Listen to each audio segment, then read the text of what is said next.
What is up, ladies and gentlemen? Welcome back to the channel. Today you're gonna be watching some Paradise gameplay here. I'm using, what am I using here? The type, I think it's the type. I actually don't quite remember, but it is Diamond SMGs. I finally got Diamond SMGs and Diamond ARs, as you can probably tell from some of the gameplays that you've been seeing on this channel recently. So the main reason why I wanted to make today's video is because I've pretty much established myself as someone who gets camos in these Call of Duty games ever since Black Ops 4. I did it in Black Ops 2. I got Diamond on the guns that I wanted, right? There was no point in getting Diamond for every single weapon category at that time because there was no dark matter or anything like that. So there was no real sense in going for it. I guess if you wanted to go for Diamond, everything, you'd have Diamond everything, but there was no final ultimate camo back in that day. So as the title suggests, today I want to talk about whether or not atomic camo is worth it. Now I'm going to go ahead and give my personal preference right off the bat. I don't want to waste you guys' time. I do not think it's worth it. Atomic camo can eat my booty hole, alright? I don't want it. I don't think it's worth it. It's just too difficult to get, too annoying to get, and in my opinion, I don't see myself playing Vanguard all that much next year. I really think, I could be wrong here, but I really think Modern Warfare 2 will be a much more good game at the core of it in terms of launch, in terms of bugs. Definitely, I think while Infinity Ward isn't great with bugs, they're definitely going to be better than Sledgehammer Games. So I think that Modern Warfare 2 is going to be much more playable than COD Vanguard right off the bat. I mean, Sledgehammer D's nuts is not really the best developer, right? We can kind of agree to this point. I think that they might actually be done after Vanguard. I mean, with how poorly it's sold, with how bad the audience reception was, UK sales were down 36% compared to Cold War. You're not even comparing to a good Call of Duty game. You're comparing to Cold War and you're down. That's rough, man. How dare you? So why is atomic camo not worth it? In my personal opinion, I think the challenges are just too brain dead stupid. That's just what it comes down to. And I thought this way back in Modern Warfare, but I mean, we did have a pandemic. There was not much else to do. I guess you can argue we're sort of in a pandemic now too, but there's just other things that I want to do / don't want to put myself through this atomic camo grind. Now I'll give you the first couple of reasons why. Obviously, number one is going to be the sniper rifles for me. Sniper rifles have always sucked for me in terms of Call of Duty, okay? I've never enjoyed them. I think maybe there's one per game, which I like, or I can see myself using. For Modern Warfare 2019, I mean, you could use the AX or the CAR, and you could use some marksman rifles as well. Cold War, don't make me laugh, I didn't snipe in that game. Vanguard, don't make me laugh, I'm not sniping in this game either. There's just no sense in it, alright? They ADS way too slowly, some of them don't do enough damage, and while snipers are somewhat annoying to get, they're not the most annoying. You want to know what the most annoying thing is to get in this game? I honestly think it's the launchers. Not only do we have the Panzerfaust bug that was basically a huge ass bug for months, right, pretty much until January, mid-January, you literally could not get atomic camo legit because of this one weapon. How do you not fix something like that in 2 months? It's one of the main stakes of your game. Again, launchers have always been annoying in Call of Duty as well, but the challenges, man, some of these,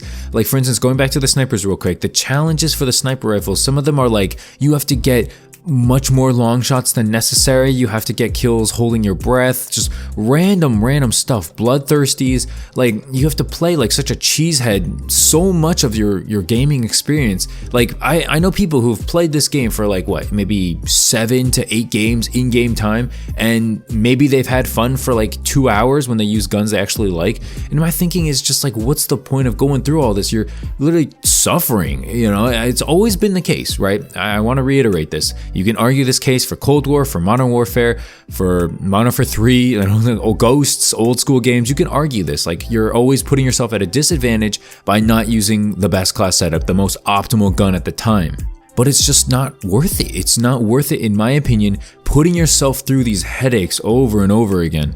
And while, of course, it's my personal opinion, I really just don't like the challenges. I know that the snipers and launchers are gonna suck in every single Call of Duty game, but I think encouraging the devs by completing the challenges and doing them is just a bad precedent, because it encourages developers to do this more, because you have to brainlessly just turn your head off, probably mute your game, just play Shipment and Das Haus for days at a time, not even hours, just days, over and over and over again, until you like get sick in the brain, just to have some progress. And you're not even like playing the whole game, right? You're using like one weapon for hours and hours at a time. You have to level them up as well. That's another huge thing. Most casual people cannot level this many guns up to that degree, like in like a reasonable amount of time. You know, I saw a video from Drifter where he hired someone essentially to level up his weapons, and it took the guy like 9 days or something like that, like in-game playtime. It was insane. That's literally like a part-time job. I don't know who Sledgehammer D's nuts is like trying to cater to, but like a lot of gamers, while they don't have lives, you can say that about me too, I'm a pretty high level here, we don't want to just work while gaming, you know? I get it. Some games are grindy like that, you know, like your MMOs, RuneScape, stuff like that. You're just forced to grind, PvP battles. I get it, you know, some people like those kinds of grinds, or like Valorant, you know, you're grinding for your rank over and over again.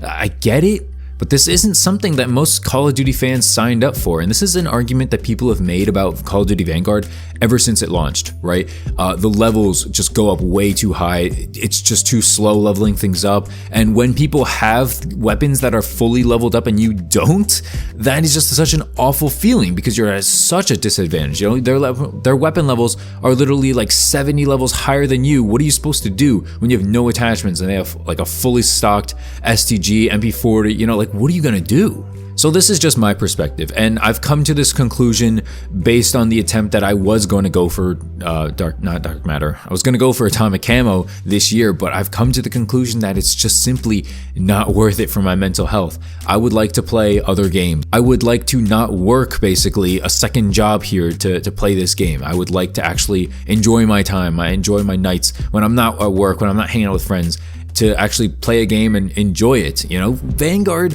I might get hate for this, it's not an awful game at the end of the day. Fix some bugs, add some content. I mean, obviously, I honestly, that's basically it. You know, I don't even mind the maps, I don't mind the TTK, like the actual gameplay of it itself, when you use regular guns and play on maps that aren't Das Haus and Shipment, isn't too bad. Like, look at Paradise here, you know, it's not a great map, but I managed to pull out dogs, I get like a 2 KD. I do die a good amount near the end, so I might, I don't know, shorten the clip or something so you don't see too many of those deaths, but I end up with a 2 KD, I pull out dogs. Like, it's an enjoyable experience when you actually, like, don't get mashed up with sweats, when you actually use fun weapons like the ones I'm using here in this gameplay. I think a lot of people who don't like Vanguard just don't like the fact that they're forced to play on 2 maps and constantly use dumb attachments to get their camo challenges done. And I think people kind of see through that at this point. And at least for me, you know, like I would rather spend my time playing Call of Duty trying to get better, trying to aim better, trying to like be able to predict where people will go.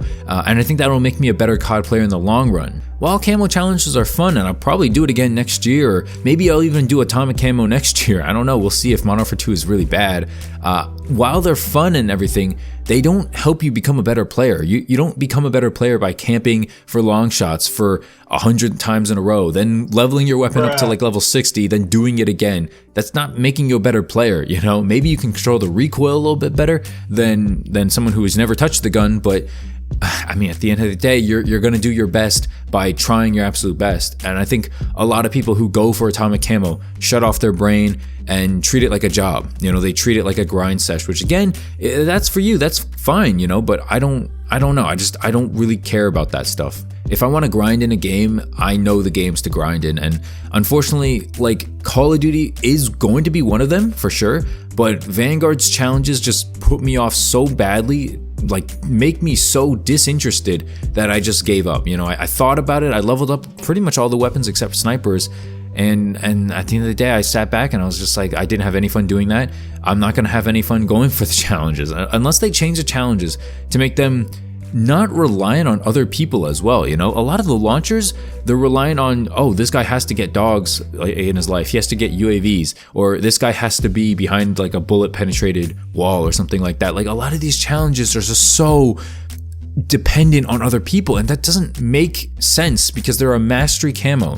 These camos should really literally dictate how good or bad you are as a player using the weapon, instead of, you know, how many streaks the other opponent calls in, or how many, or what gun they use even, you know, or where they are on the map for your long shots. It's just so brain dead stupid, and I'm over it, man. I'm so over it. But that's gonna do it for today's video. Hopefully you enjoyed it. I do plan on coming back in February with a vengeance. All right. Hopefully you like the new thumbnail style. I mentioned a little bit. I gotta remember to mention this in the beginning of my next video, because Silva, he put a lot of effort into the art. So if you like it, if you dig it, go ahead and show him some love. I'll try to remember to leave his Twitter in the pinned comment or description, something like that, and go check him out.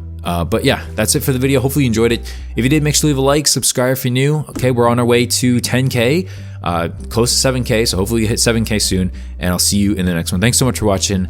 Follow me on Twitter, Twitch, and Discord. I am streaming a good amount these days, so make sure to follow me on Twitter or on Twitch.